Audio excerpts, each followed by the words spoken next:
osteoclasto da un pedazo de hueso, pero el osteoblasto es el que quita hueso de aquí, el que quita hueso de aquí y termina dando la forma clásica, por ejemplo, del fémur. Ellas dos interactúan de esta manera. Y tenemos el osteocito, que es la célula funcional del hueso, que es la que permite que se absorba el calcio, el fósforo para los huesos, la vitamina D, para que el hueso pueda darse y las células osteoblastos y osteoclastos puedan funcionar. Entonces tenemos los osteocitos, que son las células funcionales del hueso. Tenemos también las meninges que cubren el cerebro, le dan protección al cerebro. Tenemos 3 capas meninges, como ustedes bien conocen, que tenemos la dura madre, la aracnoide y la pía madre. Si ustedes ven aquí en una lámina de patología, se van a dar cuenta que cada una de ellas tiene una célula específica y totalmente diferente. La pía madre, que mayormente se caracteriza por tener vasos sanguíneos, sí, tiene muchas células endoteliales. Y tenemos las células de la aracnoide, que normalmente son células planas que se encargan de absorber sustancias a través de ella. Y tenemos aquí las células de la dura madre, que son mucho más, se parecen un poquito a células estratificadas que tenemos en la piel, pero son un poquito más sensibles, es decir, no son tan gruesas como la de la piel. Porque, por ejemplo, si la dura madre recibe una lesión, un golpe, ellas se pueden dañar, pero si la piel recibe un golpe, lo que puede dar, por ejemplo, una presión constante sobre la piel va a dar un callo, es decir, se pone dura, a diferencia de la de una madre, que es diferente. Entonces, tenemos estas las células que forman las meninges. Y son las células meninges, así le llamamos, células meninges, no hay otro nombre. Entonces, osteocitos, células meninges, y tenemos las células propiamente del cerebro que forman el cerebro, que están divididas en 2 partes. Tenemos las neuronas, que es la unidad funcional del cerebro, es la que funciona, es la que pasa la electricidad, es la que pasa los neurotransmisores. Y tenemos las células gliales, que son células de apoyo y de sostén para las neuronas. Entonces, dentro de ellas tenemos la neurona clásica, que es la unidad funcional de nuestro cerebro. Tenemos 3 tipos de neuronas: las neuronas bipolares, las unipolares y las multipolares. Las multipolares son las que normalmente encontramos en todo nuestro cerebro y forman las vías largas, la vía piramidal, la vía extrapiramidal y así sucesivamente. Las vías largas, primera motoneurona, es la neurona multipolar. Tenemos las neuronas bipolares, que normalmente son neuronas que reciben una información a través de uno de sus axones y terminan haciendo sinapsis o emiten una información directa de punto a punto. Estas neuronas bipolares normalmente se encuentran en la vía visual, donde usted tiene el ojo y el ojo llega hasta el lóbulo occipital. Entonces, aquí está la neurona y esa neurona va punto a punto. Y tenemos las neuronas unipolares, que normalmente se encuentran en los cordones posteriores, en la vía sensitiva, que recuerden que tenemos la médula espinal, la raíz posterior, aquí tenemos un ganglio raquídeo.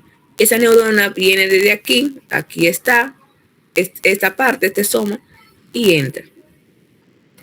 Entonces tenemos las células gliales, que dentro de las células gliales tenemos como una de las principales y más fuertes, tenemos los astrocitos, tenemos las microglías, tenemos los oligodendrocitos y tenemos las famosas células de Schwann, que normalmente no pertenecen al sistema nervioso central, sino al sistema nervioso periférico.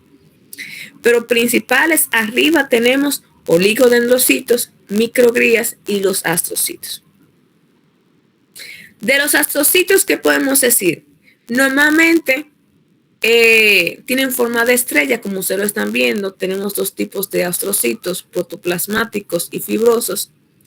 proporcionan soporte físico a las neuronas y limpian los desechos del cerebro. Ellas son las que se encargan de limpiar el desecho del cerebro.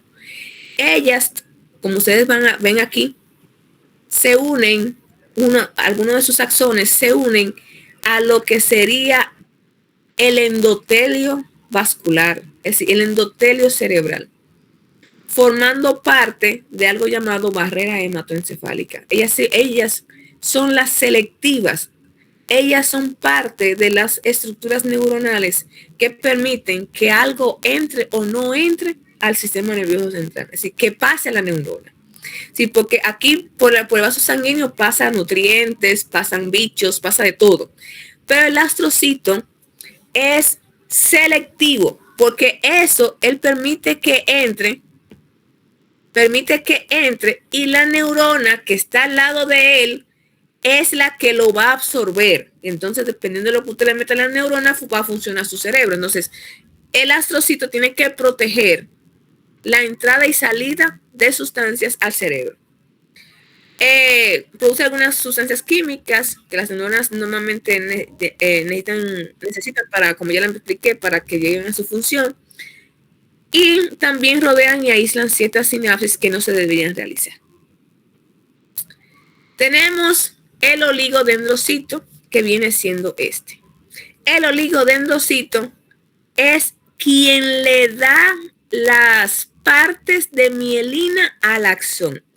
Porque, por ejemplo, tenemos una neurona, este es un axón de una neurona, pero la neurona no está pelada así, el axón no está pelado, sino que usted ve que tiene como unos parchecitos aquí.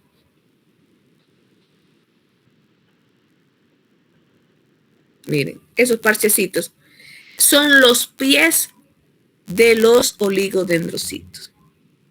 ¿Qué hacen los oligodendrocitos? Son los encargados de formar la red neuronal. Él agarra con uno de sus pies una neurona, otra neurona, otra neurona, otra neurona, y entonces forma una red neuronal. Las paticas que él tiene que agarran el axón de la neurona, si ustedes notan, no son continuas, sino que tienen en el centro unos nódulos llamados nódulos de Ranvier, que son los que permiten que si la neurona va a mandar una información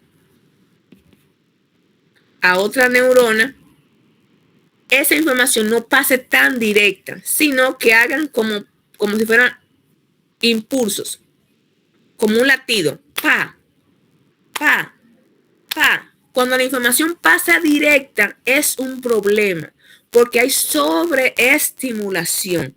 Por ejemplo, cuando no funciona mucho la mielina de las neuronas, los pacientes tienden a convulsionar porque hay una sobreestimulación neuronal. Si la parte eléctrica de la neurona manda un impulso muy rápido y directo y descontrolado, para eso está la mielina que se encuentra en las paticas de los oligodendrocitos. Los oligodendrocitos única y exclusivamente se encuentran en el sistema nervioso central, pero tenemos algo parecido a él llamado células de Schwann, que están en los nervios periféricos. Las células de Schwann, por ejemplo, tenemos un par craneal o tenemos un nervio periférico, que es radial, mediano, el cubital, por ejemplo, en un par craneal. Y como eso sale del sistema nervioso central, como va a salir a la periferia y va a recibir ciertas agresiones, esas paticas la dan otro tipo de células llamadas células de Schwann. Pero la función es la misma. Es decir, quien le aporte mielina a la neurona es el oligodendrocito, que está única y exclusivamente en el sistema nervioso central, y quien le va a dar mielina a los nervios periféricos y a los pares craneales es las células de Schwann. Hasta aquí yo me he dado a entender. Sí, doctora. Sí, señora. Entonces, miren aquí la diferencia entre uno y el otro. Sistema nervioso central, sistema nervioso periférico. Las siglas están en inglés. Entonces tenemos la mielina que recubre los axones de la neurona y tenemos la mielina que recubre el nervio periférico. Por ejemplo, este es el origen de un par craneal, pero cuando el par craneal ya sale a la periferia, sale del tallo, ya es células de Schwann quien lo recubre. ¿Ok? Entonces, aquí tenemos también otro gráfico, pues si les interesa. Y tenemos la microglía, son las matatanas. Esta tipa son las duras. Poseen un núcleo pequeño y oscuro, son poblaciones semejantes a espinas. Normalmente son chiquititicas, son las más pequeñas del sistema nervioso central y se encuentran mayormente en la sustancia gris. ¿Qué es la sustancia gris? Nosotros tenemos, yo creo que pongo una imagen para acá atrás. Ajá, aquí. La sustancia gris es todo ese borde de corteza cerebral y la sustancia blanca es lo que llamas. ¿Qué es la sustancia gris? El cuerpo de la neurona. ¿Por qué es gris? Porque son millones de neuronas que tienen un punto negro en el centro y se ve gris por eso, se ve más oscuro por eso. ¿Y qué es la sustancia blanca? Los axones que no tienen núcleo. Como no tienen núcleo, normalmente se ven blanco. Entonces, la cabeza de la neurona normalmente está en la corteza y ya todo eso que está aquí abajo sería sustancia gris, que son los axones de la neurona. ¿Me di a entender con eso?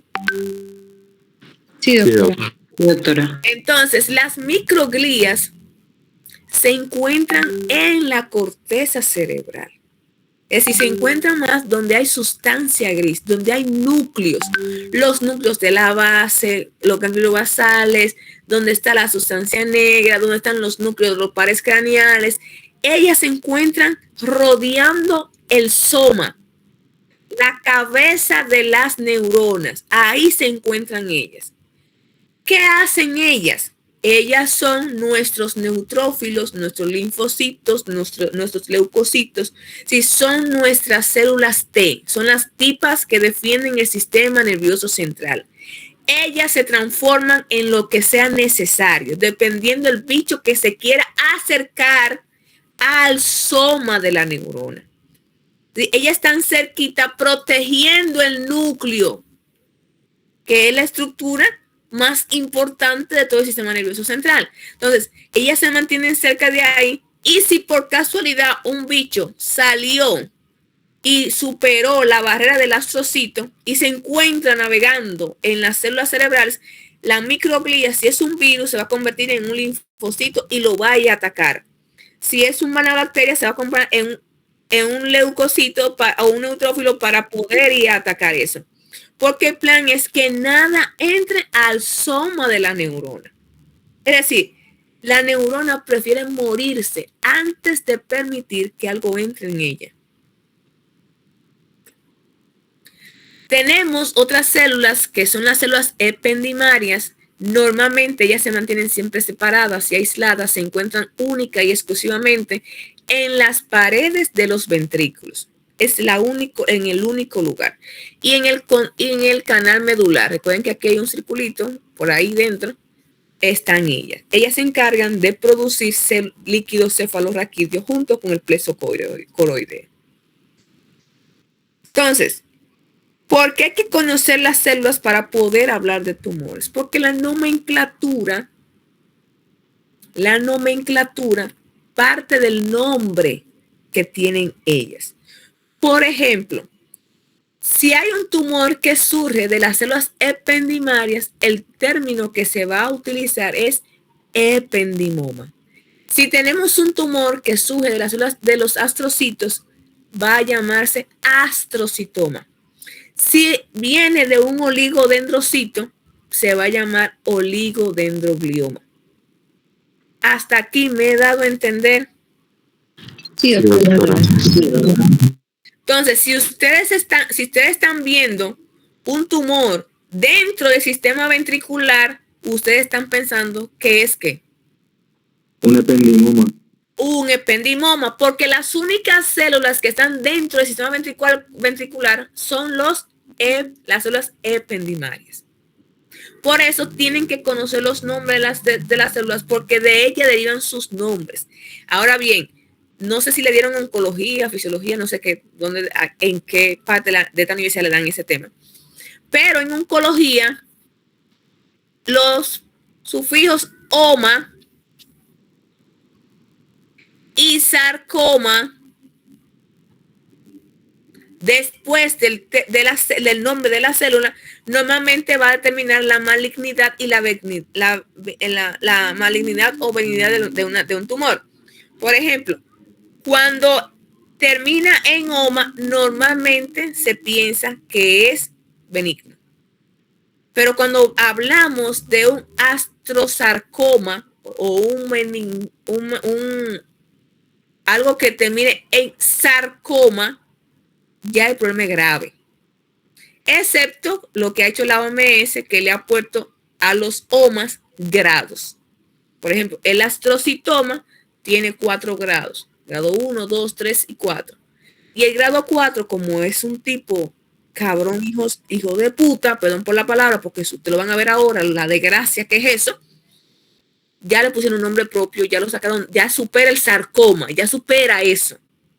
Pero cuando usted escucha en términos como sarcoma, en cualquier lesión cancerígena del cuerpo o tumor en el cuerpo, usted sabe que estamos hablando de una cosa maligna, es decir, algo serio. Algo serio que si usted lo toca, se va a reproducir y la sobrevida es muy baja.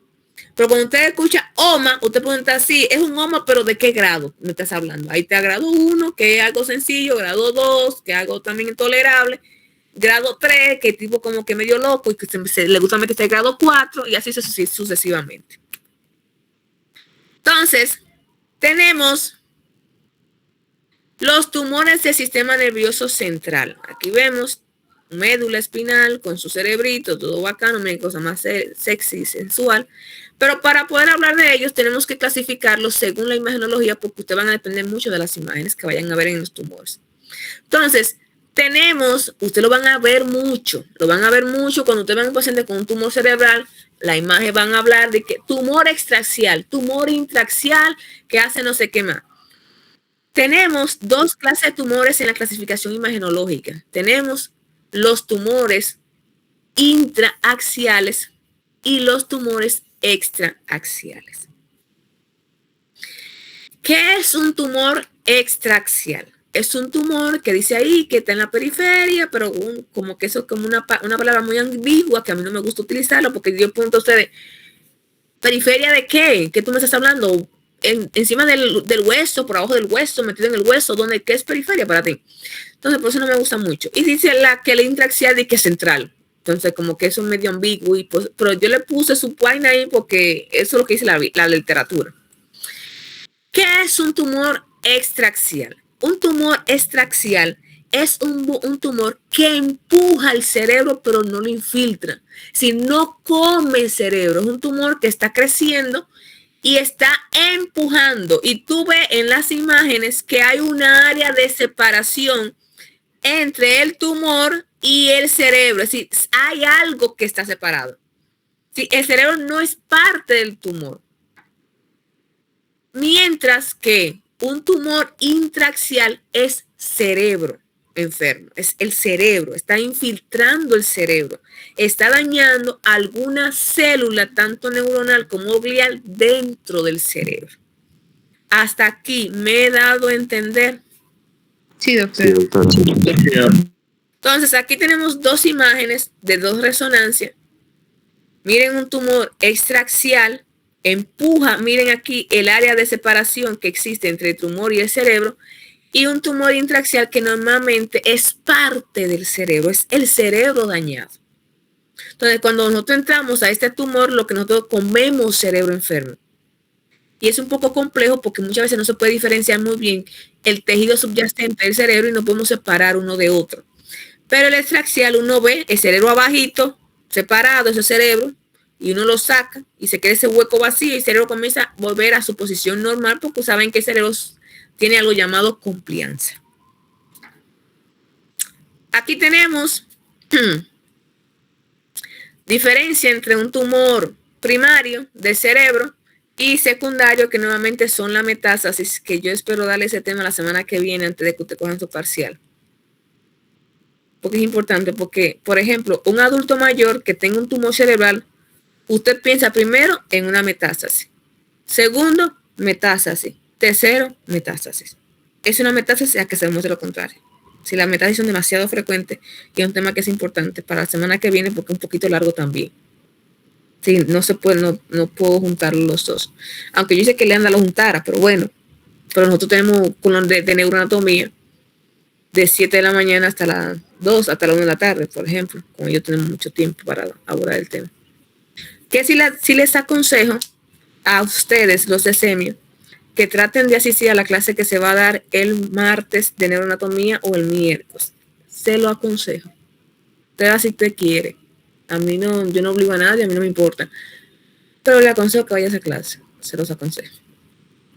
Entonces, tenemos tumores primarios, que son los que yo mencioné, los que vienen de la célula ependimaria, de los astrocitos, porque son células que están en el sistema nervioso central y son tumores que nacen ahí. Pero normalmente la metástasis no son tumores del cerebro. Ellas vienen de otro sitio para arriba. Ellas vienen de otro lugar y suben al cerebro. Y cuando usted saca la muestra y la manda para patología, el resultado va a ser lesión secundaria de tal sitio. Porque también tiene incrustado dentro de ellas células del tejido de otro lado.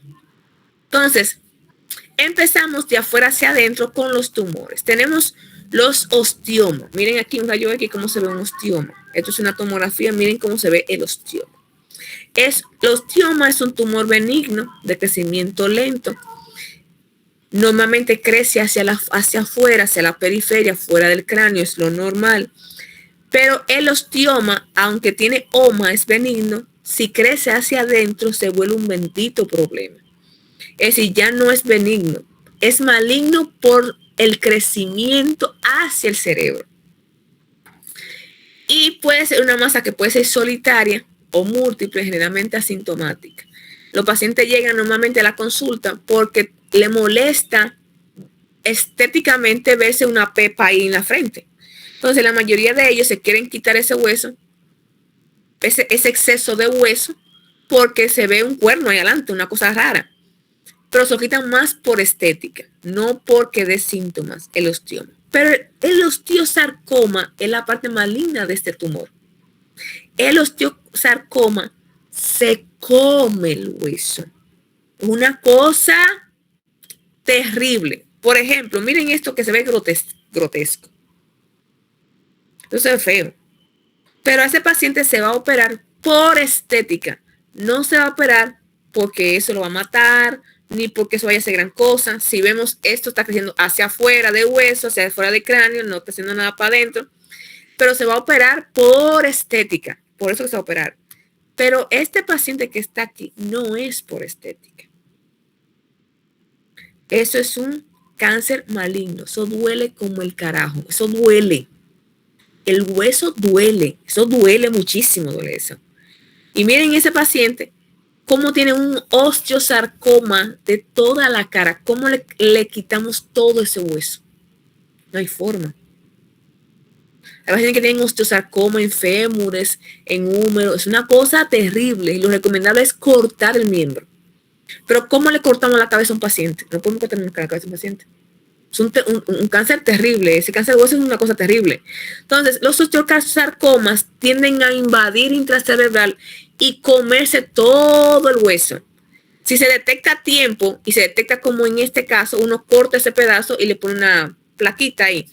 Pero la mayoría de los pacientes no llegan a tiempo. Muchos de ellos no llegan a tiempo.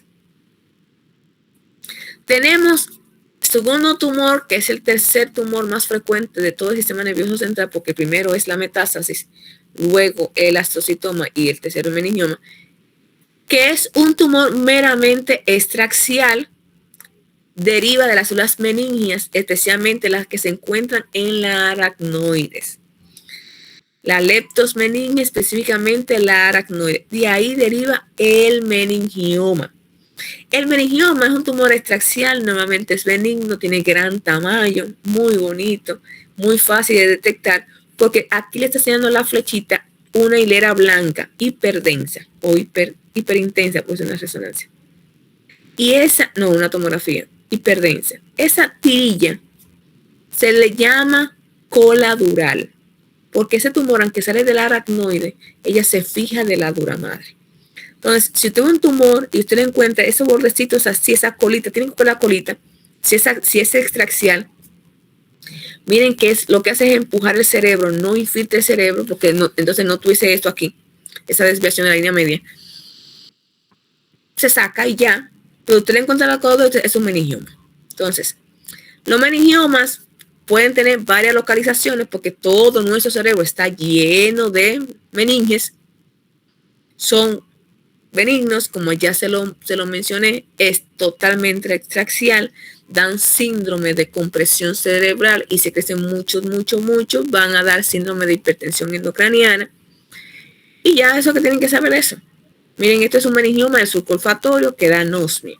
Dependiendo de donde esté, va a dar sintomatología. Normalmente no produce tanto edema y normalmente siempre tiene su colita dural alrededor de él. Aquí es difícil porque tiene mucho hueso, pero ahí tiene. Mire, ese es un parasagital porque está al lado del seno sagital superior. Miren aquí la colita dural, es un meningioma del clivus. Miren aquí la colita dural de la convexidad. Miren. Ellos pueden ser gigantísimos, ¿oyeron? Es una cosa. Imagínense ustedes que tenemos meningioma de la ósea, que la mitad del cerebro está dividido por una capa de dura madre que se llama ósea. Donde haya aracnoide va a encontrarse, puede surgir un meningioma. Tenemos los neurinomas o schwannomas. Normalmente derivan de las células de Schwann. Recuerden que tenemos el axón, las células de Schwann, que son las que están aquí. Y se encuentran en los neuroperiféricos y se encuentran en los pares craneales. Este es un schwannoma o neurinoma del vestíbulo coclear del octavo par craneal. Es decir, un schwannoma vestibular, que es el más frecuente. Pero podemos encontrar schwannoma de diferentes tipos de pares craneales, pero el más frecuente es schwannoma de octavo par craneal. Miren aquí. Él sale del conducto auditivo interno y comienza a dar síndrome cerebeloso mayormente y síndrome de compresión de tallo y de pares craneales. Es lo que mayormente da. Lo encontramos en la periferia. Miren acá, eso es un schwannoma de la periferia. Vean acá donde tenemos. Y tenemos este, que es algo clásico. No clásico, no se ve con tanta frecuencia, pero el día que ustedes lo vean tienen que tener claro de una cosa. El paciente puede tener neurofibromatosis. Cuando usted vea un schwannoma vestibular bilateral, usted piensa automáticamente en neurofibromatosis. Este paciente, eso no es normal. Lo normal es que sea uno solo, pero cuando están pares o múltiples, estamos hablando de una enfermedad problemática. Tenemos los oligodendrogliomas, son unos tipos durísimos, normalmente crecen en el lóbulo frontal, es donde mayormente crecen. Y estos tipos dan mucha epilepsia, los pacientes convulsionan muchísimo y están rodeados de mucho edema vasogénico. Esa es su predilección. Pueden ser grandísimos estos tumores. Y cuando usted lo vea, normalmente tiene que hacer el perfil renal al paciente porque muchas veces se acompaña de daño renal congénito estos pacientes. El oligodendroglioma. Y tenemos el desgraciado. Llamen a ese desgraciado, dice la señorita Laura. Ese tipo. El astrocitoma ya no es extraxial, es intraxial. Daña masa cerebral. Eso hace ese tipo. Tiene una característica, el astrocitoma, y es que él se divide en grados. Normalmente tenemos de él 4 grados específicos. Grado 1, que es el pilocítico, muy frecuente en pacientes niños, jóvenes, infantes, adolescentes, la edad de ustedes, mayormente se encuentra un pilocítico. Lo más frecuente es un tumor de bajo grado. Por ejemplo, yo tengo un estudiante de República Dominicana que ya se graduó. Me escribió esta semana porque tiene un tumor cerebral ahí metido y, ¿qué te digo? Buen médico, buen estudiante, buen profesional. Fue hasta damo o caballero en mi boda. Hasta ese punto de buen estudiante fue.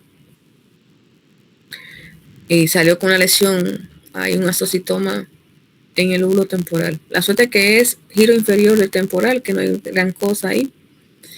Y que es un grado 1 hasta ahora. Yo espero que se mantenga haciendo esa mierda un grado 1 y que no le pase nada. Entonces tenemos el grado 1, que es el pilocítico. Puede encontrarse donde sea, pero mayormente tiene una epidemiología que se encuentra en pacientes jóvenes. El grado 2, que se puede encontrar en jóvenes como en adultos. el difuso, el grado 3, que es el anaplásico. Cuando tengo una palabra como llama anaplásico, yo te saco una cosa loca, porque el tipo evoluciona rápidamente a un grado 4, que es el famoso glioblastoma multiforme. Y ahí no hablamos de castocitoma grado 4, no. Hablamos de un nombre propio, glioblastoma multiforme o el famoso GBM. Este es un tumor maldito. Ese es a quien nosotros le llamamos cáncer cerebral. Lo demás decimos tumor cerebral que se puede sacar. Pero cuando hablamos de cáncer cerebral, estamos hablando de un glioblastoma multiforme o un GBM. Normalmente afecta los extremos de la vida, los viejitos, adultos mayores y los niños. Muchos niños que tienen, que usted lo ven en el oncológico, en hospitales oncológicos pediátricos que tienen cáncer en cerebral, estamos hablando de este tipo, de este cabrón, estamos hablando. Entonces, este no es muy bueno. Tiene una sobrevida de 8 meses de vida. Y eso hay que tener la replata para poderle darle todo el tratamiento a los pacientes. Entonces, normalmente los pacientes antes morían. Cuando yo me hice, cuando estaba haciendo la residencia, los pacientes con GBM fallecían a las 2 semanas, a los 2 meses, máximo 3 meses de vida. Entonces, el astrocitoma grado 1, que es el pilocítico, normalmente, miren esa resonancia que es literalmente de un niño, normalmente se encuentra en pacientes jóvenes, se encuentra mucho en el cerebelo, mucho cuidado con este tema, mucho cuidado. En la fosa posterior se puede encontrar también en la base del cerebro, en el cráneo. Y normalmente la supervivencia de 10 años sí se hace una resección prácticamente completa. Es decir, si está en niños, porque este tipo comienza a evolucionar. Pero si encuentra en jóvenes, normalmente uno lo saca y normalmente no pasa nada. El paciente puede dar 30 y pico de años. ¿Qué uno prefiere muchas veces en esos tumores? No tocarlo, sino observarlo. Si crece muy rápido, sacarlo. Pero si uno ve que a los 6 meses sigue del mismo tamaño, si al año sigue del mismo tamaño, uno se lo deja al paciente porque muchas veces tocándolo hace peor. Es decir, tocándolo, el tipo se revela y prolifera y se ve una vaina, se ve una desgracia para el niño. Tenemos el astrocitoma grado 2 o el difuso. Miren por qué se le llama difuso, porque está difuso, es decir, está dando vuelta ahí. Este es el que tiene mi estudiante, un astrocitoma difuso grado 2. Presente mayormente entre los 20 y 40 años de edad, es el tumor esperado mayormente en la edad de ustedes, jóvenes, la edad mía, mayormente es esto lo que hay. Uno lo evalúa a ver si crece muy rápido, no tienen que sacarlo porque se está comiendo todo el cerebro. Pero si no crece tan rápido, uno dice que dentro de 40 años, 50 años puede que crezca 1 centímetro, entonces uno valora si lo saca o no. El astrocitoma grado 3 o anaplásico, el tipo ya tiene un edema per se, como ustedes están viendo, un edema vasogénico que no es nada buena señal. El pronóstico es variable y va a depender de la edad del paciente, las comorbilidades del paciente, qué tanto se comió en la cirugía. Por eso estos tumores son problemáticos, los anaplásicos, porque cuando tú lo quieres comer y muchas veces, por ejemplo, el tumor está aquí, pero como es intraaxial, tú no sabes si esto es cerebro sano o cerebro enfermo, entonces tú dices, voy a dejar este paciente porque yo creo que para mí es cerebro sano. Y el tumor, eso viene en 2 semanas, en 1 mes, que se mata. Y lo que da de ese tamaño, termina de ese tamaño. Una cosa gigantísima y descalabra a los pacientes. Y es un tumor que normalmente nosotros no queremos ver, pero es el tumor prácticamente maligno que se va en la edad de nosotros. Y tenemos el tipo. Este es el tipo. Si ustedes están viendo ahí, este tipo no tiene ni forma ni color específico. Es una desgracia. Es raro. Es decir, si ustedes preguntan, ¿cómo es el glioblastoma? ¿Es redondo? No se sabe si es redondo. No tiene forma. Es una cosa rara. Y peor es cuando tiene esta forma, en forma de ala de mariposa, que coge los 2 hemisferios cerebrales. Y ustedes saben que ahí en mitad del cerebro está el cuerpo calloso. Es el de mayor agresividad y es el más frecuente de todos los astrocitomas. La supervivencia es entre 12 a 18 meses después del diagnóstico. Solamente un 5 o un 7% de los pacientes pueden llegar a durar 5 años con esa vaina metida en la cabeza. Y duran 5 años sin cráneo, porque hay que quitarle cráneo, porque hay que requete operarlo. Y el pronóstico más o menos mejor para una sobrevivencia que puede llegar a los 5 años se vio solamente en pacientes jóvenes. Los duros, los que tienen fuerza para aguantar. Eso lo hace. Entonces, tienen buena respuesta a la quimioterapia. Es un cáncer clásico maligno de cerebro. Sabe que para pasar hay que pasar por radioterapia, quimioterapia, requete cirugías. Y hay que pasar de todo con este GBM. Los GBM. Y lo más duro no es que le dé a los ancianitos, porque a los viejitos le da y uno dice, bueno, vivió su vida, ya puede irse a descansar. La mayoría de la familia dice, ya no vamos a intervenir más el tumor. Lo duro es cuando le da a los niños. Eso sí es durísimo esa vaina. Eso parte el alma. No hay forma. Le digo la verdad.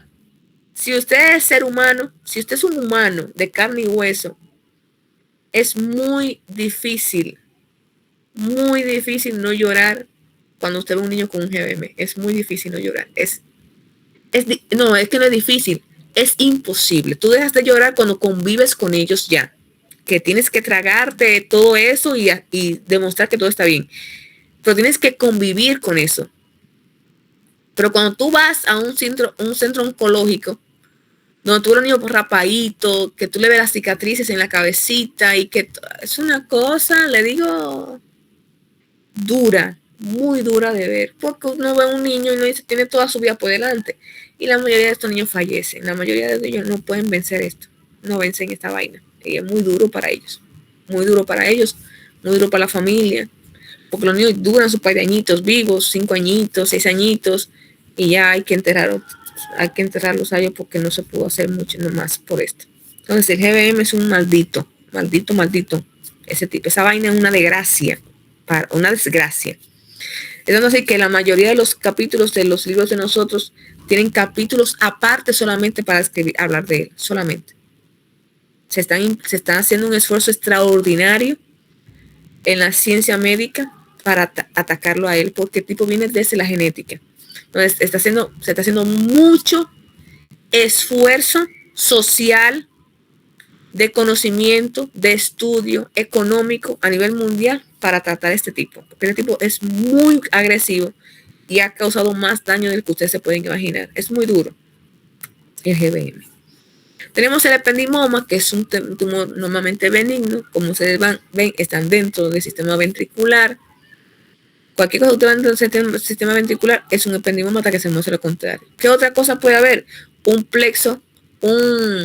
papiloma del plexo coroideo, que no es tan frecuente, pero también se ve. Pero el ependimoma es el tipo mayormente y produce una segunda enfermedad, que es la hidrocefalia por obstrucción. Tenemos el hemangioblastoma.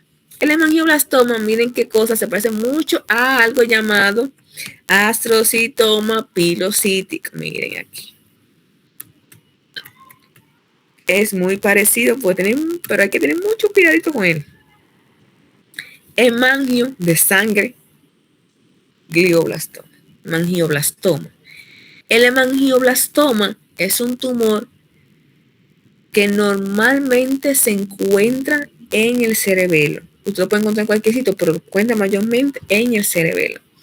Se caracteriza por ser un nido de arterias y venas. Eso pasa una malformación arteriovenosa. Es una cosa terrible.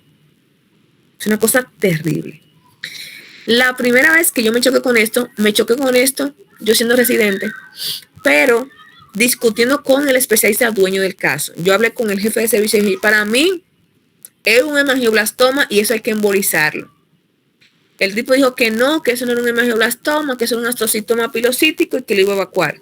Para mí era un hemangioblastoma por la edad del paciente, por muchas cosas que tenía el paciente. Como el dueño del caso era él, entramos a la cirugía y cuando abrimos ese cerebelo, que entramos por aquí, vean, y estaba aquí este monstruo. Eso fue un nido de manguera, eso fue un reguero de mangueras rojas ahí. Eso es una cosa que daba miedo. Entramos por la misma, salimos. Si no pudimos hacer nada. ¿Por qué se caracteriza el hemangioblastoma? Es un tumor benigno, pero es un problema porque es muy vascularizado. Muchas arterias, muchas venas. usted le da un tablazo a uno, usted mató al paciente. El paciente usted lo vira boca arriba y tiene midriasis bilateral paralítica seguro. Tiene una característica y es que tiene varias clasificaciones, pero una de las más características es que tiene un gran quiste con un nodulito. Ese nodulito es el vascular. Esa es la mayormente característica del hemangioblastoma y tiene un cuadrito resumido. Mire, el quiste puede ser más grande que el nódulo puede ser más grande que el quiste y así sucesivamente, pero todo, usted tiene que hacer el descarte, pues usted mayormente, usted manda a hacer siempre una resonancia contrastada para descartar que no sea muy vascularizada. Tenemos el meduloblastoma, que es otro tumor normalmente que se encuentra mayormente en fosa posterior, cerebelo, pero miren que es una masa completa. Se puede confundir con un astrocitoma de tallo o un meduloblastoma. Tiene sus características epidemiológicas. Normalmente es un tumor que es maligno. Es el único tumor del sistema primario, así que se origina en el cerebro, que da metástasis en gotas. Metástasis en gotas. Es decir, usted encuentra este tipo en el cerebro de un paciente, usted tiene que hacerle totalmente una resonancia de toda la columna a estos pacientes. Va a dar todo lo que tiene síndrome cerebeloso, hidrocefalia. Normalmente en adultos afecta un hemisferio cerebeloso. Y miren aquí. Eso es un meduloblastoma. Miren, normalmente se ve mucho en niños, en pacientes jóvenes, casi en adultos no se ve. Miren ese meduloblastoma. Y miren esto. Usted, meduloblastoma, que usted sospeche, tiene que sí o sí mandarle a hacer una resonancia de todo el raquis, desde la cervical hasta el sacro. Y si usted encuentra estas pepitas, son metástasis en gota. Es el único tumor del sistema nervioso central primario del sistema nervioso central que da metástasis fuera de él. Por eso es agresivo, es malísimo. Estos son los tumores que ustedes vieron en las imágenes. Esos son tumores. Miren, eso es un tumor. Entonces, estamos hablando de cosas serias. Entonces, cuando me dicen a mí, doctora, pero un astrocitoma, me están diciendo a mí cómo hacer todo el lóbulo temporal. Eso que me están diciendo. Por ejemplo. Cómo hacer todo el lóbulo frontal. Eso que me están diciendo a mí. Para que ustedes vean la diferencia entre uno y otro. Entonces, el tratamiento, miren ahí la escala de tratamiento que normalmente llevan estos pacientes, pero el tratamiento ustedes no tienen que manejarlo. A ustedes no les importa nada de ese tratamiento, pero ustedes sí tienen que manejar los síndromes que van a dar ellos. Si el paciente tiene un síndrome de compresión cerebral, usted tiene que jugar con la ley de Monro-Kelly. Si el paciente tiene un síndrome de hipertensión endocrinal, tienen que jugar con la ley de Monro-Kelly. Hacerle espacio a la vaina mientras llega donde nosotros. Es lo que usted tiene que mantener con estos pacientes. Mantenerlo vivo para nosotros dejarlo vivo. Manténgalo vivo para nosotros y entonces nosotros nos encargamos de resolver el problema. ¿Me voy a entender con eso? Sí, doctora.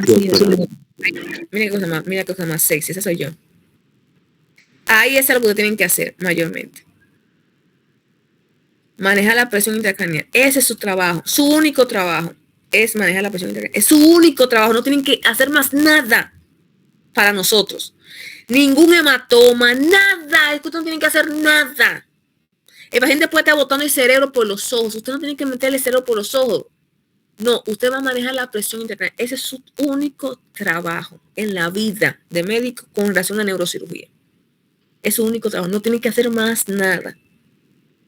Mandar los estudios diagnósticos para saber qué es lo que tiene y manejar la presión intracraneal. Es su único trabajo. Es decir, de ahora en adelante, cuando ustedes se gradúen, les llegó lo que sea del neuro, vamos a trabajar la presión intracraneal. ¿Tiene la presión intracraneal aumentada? Vamos a trabajarla. ¿No la tiene? Llamen a neuro para que vengan antes que se le suba. Eso lo tienen que hacer. No tienen que hacer más nada. Y diagnosticarlo. Eso que tienen que hacer. Doctora, mire, tengo este paciente. Doctora, tengo este paciente con tal cosa. Paciente con tal cosa. Eso que me tienen que decir. Después, más nada. No tienen que saber fisiopatología de nada, ni qué gen, ni qué cromosoma, nada se está pidiendo a ustedes. Simplemente se está diciendo a ustedes, identifiquen el problema, pónganle nombre al problema y si hay hipertensión endocrinal, trátenla. Es lo único que se está pidiendo a ustedes. Ahí está. Tareas básicas y ya. Preguntas, dudas. Te apaga la computadora. Si van a preguntar, pregunten rápido. Y se va a caer la llamada también. Sí, tengo